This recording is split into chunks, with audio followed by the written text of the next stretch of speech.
بخاری اور مسلم کے اندر نبی صلی اللہ علیہ وآلہ وسلم نے فرمایا کہ دجال کے ماتھے کے اوپر کافر لکھا ہوگا، لیکن وہ کاف فا اور را اس طرح ایبریویشن کے اندر لکھا ہوگا۔ اہل ایمان تو پڑھ لیں گے، پہچان لیں گے، باقی جن کی قسمت میں گمراہی لکھی ہے وہ اسے پہچان نہیں سکیں گے۔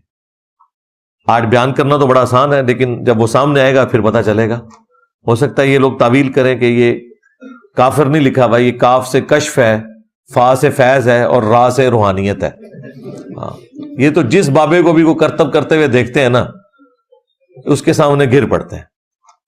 جبکہ بخاری مسلم میں آئے کہ ایک مؤمن کھڑا ہوگا دجال کے مقابلے کے اوپر، وہ کہے گا تو دجال ہے، کیونکہ میرے نبی کی حدیث مجھے پہنچی ہے۔